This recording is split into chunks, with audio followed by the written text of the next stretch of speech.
Hey there, and welcome to the making of Temujin Schnell, the Basilisk Jedi. And first up, we're going to be attaching sabres before moving on to finishing off everything that will be underneath the robe. For the purpose of making the sabres, using some garden wire here, I've cut 2 lengths, the right length for a sabre, using these sabres from Imperial Assault as my unit of measurement. The garden wire I'm using is pretty much the same width as the Imperial Assault lightsaber as well, so with a little bit of green stuff around the hilt, this will be spot on. And I've cut it, if you want to know, it's 1 inch and 1/8 of an inch long is the actual length, including the hilt of a standard saber in Imperial Assault, going by the miniatures from Imperial Assault. And because he's a basilisk and he's got 4 arms, 2 of his arms are going to be holding his Clone Wars era blaster rifle from the early periods. I think it's a DH-16, but I wouldn't quote me on that. And he's going to have a saber in each of his 2 spare hands, just a standard saber, but converted to be like with a pistol grip, so that you have a pistol blaster as well as the saber mounted as a single weapon. There we go then, and as you can see, the lightsaber is now in place, and the hands are basically formed. Basilisks only have 3 digits on their fingers, which makes them convenient at least. Though I should probably go and double check that just in case.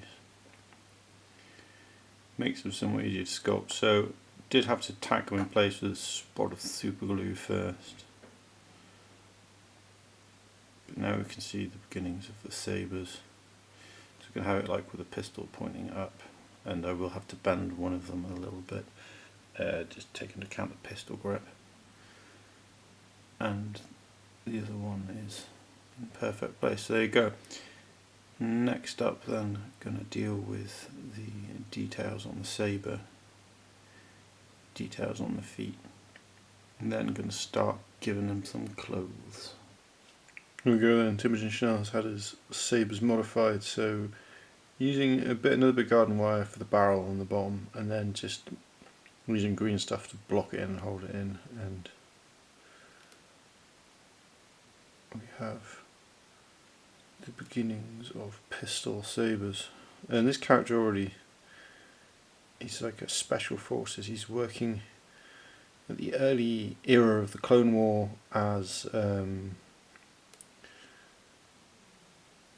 sort of the pre-ARC Trooper project for creating what later becomes the Special Forces units within the Clone Troopers.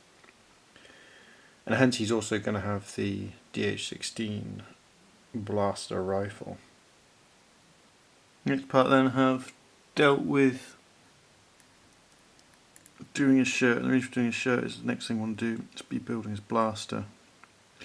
And although it's not his complete shirt, I've done the sleeves on the upper arms of the lower arms, if that's not confusing, the upper section of the lower arms. And I haven't dealt with the upper arms at all in terms of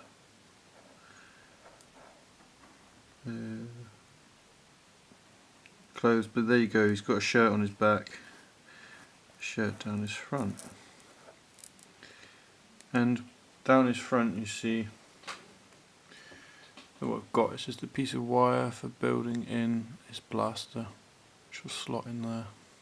Soon you realise that you need the collar to be put on so that you can have, well, the proper effect. Was tempted to leave it till after I had put the head on. As you can see, it just runs around the back, and this is done just by using a single very thin piece of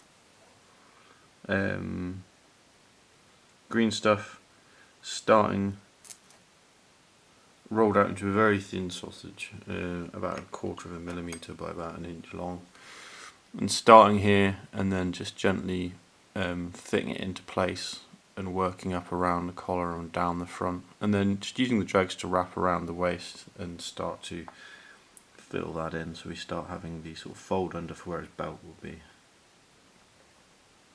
Next then, it will just be a case of getting the blaster done. Here we go then, blaster rifle complete, and that's going to be him done for the moment. And you can see it's not perfect. I've just done it by fitting on little blobs of green stuff and then moulding it around a piece of wire. And then at the front here, I've just made sure of using a blade, and I've used the blade because it gets me a single line press, and I've been pressing, so I find if you drag, even if your tools are well lubricated, quite often you warp the material in the process of dragging, so I prefer to just do a single press line. You can do it quite gently, quite carefully. And it's not perfect. Also, a little dot on the bit that's underslung, which is also the hand grip, and that is an accurate